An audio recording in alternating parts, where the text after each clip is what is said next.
পান্ডুয়ার শিমলাগড় মাতপাড়ায় জল ঢুকেছে বাড়িঘরে। GT road অবরোধ এলাকাবাসীর। হুগলির পান্ডুয়ার শিমলাগড় মাতপাড়ায় বেশ কয়েকটি বাড়িতে জল ঢুকেছে। একটানা বৃষ্টিতে এলাকা জলমগ্ন হয়ে পড়েছে। রান্নাবান্না হচ্ছে না।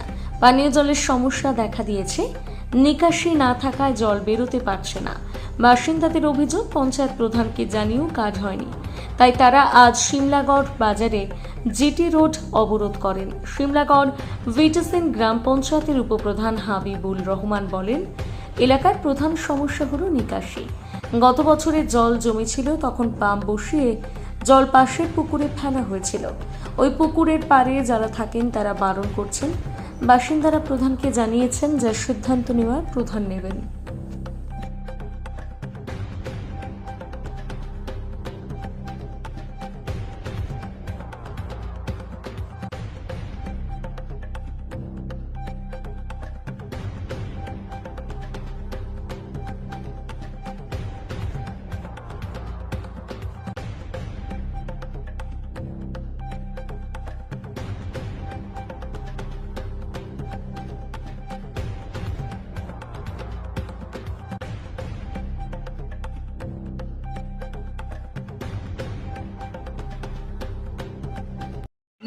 আমার বাড়িতে গোটা জল জমে গিয়েছে। 2 মাস ধরে পঞ্চায়েতে কমপ্লেন দিয়েছি, তৃণমূল পঞ্চায়েতে, একটাও তার স্টেপ নিচ্ছে না। আর 2 মাস ধরে বহু ছেলে মেয়েলি আমি ভুগছি। তা কোনো বলছে আজ নয় কাল, কাল নয় পরশু দরখাস্ত জমা দিয়েছি। 2 মাস যাচ্ছি, সিসিটিভি ক্যামেরায় আপনারা যে চেক করে দেখতে পারবেন যে ছেলেটা ক মাস ধরে ঘুরলে পঞ্চায়েতে, তার কোনো একটাও স্টেপ নিচ্ছে না। বলছি যে হবে না, প্রশাসন এসে বলছে যে তা হবে না। আপনারা কি করতেছে আমি এই ভিডিওর মাধ্যমে জানাতে চাই। বাস বলছি যে কোথায় হয়েছে এটা? আমার বাড়িতে, এমনকি রাস্তায়, সদর রাস্তায়, গ্রামের পঞ্চায়েতের রাস্তায়, শিমলাগড় মাঠ পারচা পার্টি গোটা গ্রামের লোক যায়, সেটা তাও প্রতিবাদ করছে না। কতগুলো ঘরে এরকম জল জমেছে? পাড়ায় খান 10টা ঘরে এরকম জল জমে আছে, একদম না ব্যবস্থার মতো।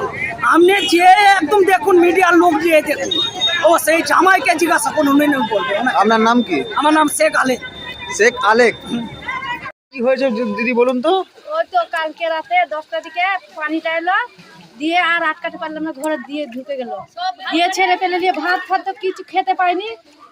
সারা রাত ওই ইয়েতে বসেছিলাম, ওই ইয়ে পড়তে রাস্তায় বসেছিলাম, ছেলে মেয়ে নিয়ে কিছু করতে পারছি না, একটু খেতে পারছি না। কি করে রান্না করবো আর কি করে খাবো বলো, ছেড়ে ফেলে নিয়ে। আর প্রধানগুলো কি নিচ্ছে না, রেস্ট নিচ্ছে না। আমরা বারবার যাচ্ছি পঞ্চায়েতে, কিছু করছে না। কতবার যাচ্ছে, আজকে 1 মাস 2 মাস ধরে ঘুরছি পঞ্চায়েতে, দরখাস্ত করা হচ্ছে, তাও কিছু করতে পারছে না। আমাদের কিছু করে দিচ্ছে না, তাহলে আমরা কি করবো? তাহলে বাধ্য হয়ে আমরা করে বেশি 25-30 হাজার টাকা খরচা হবে রাস্তা করতে। বেশি রাস্তাটা ফাটি দিলেই তো আমাদের পানিটা বেরিয়ে যায় বলা। কি নাম আপনার? আমার নাম মিরাজান বিবি। মিরাজান বিবি, বলো তো। যখন একটু জল ঢুকেছিল, এখন আমার পাড়া প্রধানকে বলেছি, পাড়ার প্রধান ছাড়া জবাব দিয়েছে, বলছে কি তোমাদের ভোটে আমি ছুটিনি, বাউরি পাড়া ভোটে ছুটেছি, তোমাদের কাজ আমরা করতে দেবো না। তারপরে পুরো সমস্যা না, তখন দেখছি আজকে রাতে আমার ঘরে এতটা জল, আমার 2টো বাচ্চা স্কুলে যায়, জল খেয়েছে, কলের জল খেয়ে আমরা তো শুতেই পাইনি, 3 দিন অনাহারে আছি, 3 দিন ভাত হয়নি। তবু কিছু বলতে জানি যে পাড়া প্রধান কিছু করতে পারছে না, আর আমি কিছু বলবো না বলে চুপ করে বসাচ্ছি। কালকে রাতে 1 গলা জল, বাচ্চাগুলো সব ভাসছে। আরে কালকে থেকে অন্য নাই, কালকে থেকে ঘুম নেই চোখে, প্রত্যেকটা বাচ্চা স্কুলে যাওয়া বাচ্চা। বলছি এটা কোথায়, কতগুলো ঘর রয়েছে আপনাদের? এটা 8টা, 10টা হবে, 10টা। আর বাড়ি বসে আমার ভেঙে চুরচুরমার হয়ে গেছে। একটা তিরপলা দিচ্ছি না, তিরপল চাইতে এসছি বলতে তাও দেবো না। একটা তিরপলা দেওয়া দরকার। কে দিচ্ছে না? কে? পঞ্চায়েতে দিচ্ছে না। আর কালকে থেকে আমরা পানিতে দাঁড়িয়ে আছি। কেন দাঁড়িয়ে থাকবো স্যার? একটুখানি ড্রেন করে দিলাম, রাস্তা করে চেক তুলে দেবো। একটুখানি ড্রেন কথা পাড়ার প্রধান আসুক, আমরা একটুখানি ড্রেন কথা আমরা রাস্তা তুলে দেবো। কেন আমরা রাস্তা অবরোধ করবো? আমার কি দরকার পড়েছে? কি নাম তোমার? আমার নাম ফরিদা বিবি।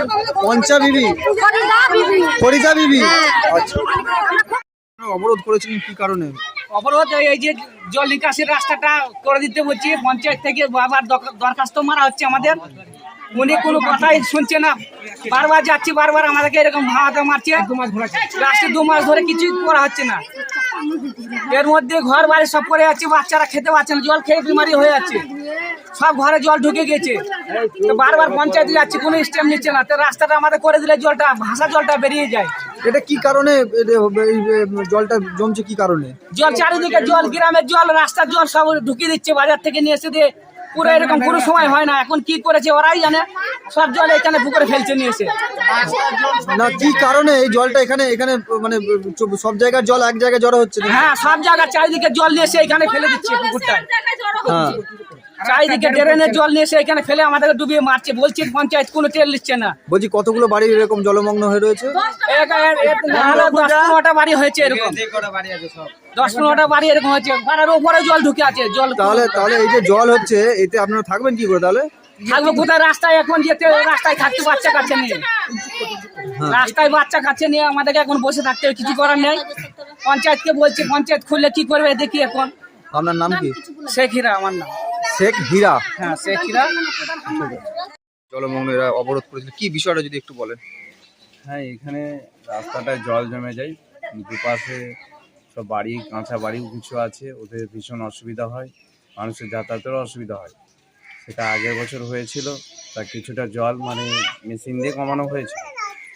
তা এবছরেও প্রধানকে ওরা জানিয়েছে, এখনো পর্যন্ত কোনো স্টেপ বলতে এই জলটা যে পাশের যে পুকুরে যে যাবে সেই এলাকার লোক আগের বছর একটু নিষেধ করেছিল যে তাদেরও বাড়িগুলো ভেঙে যাবে, একটু দেখতে।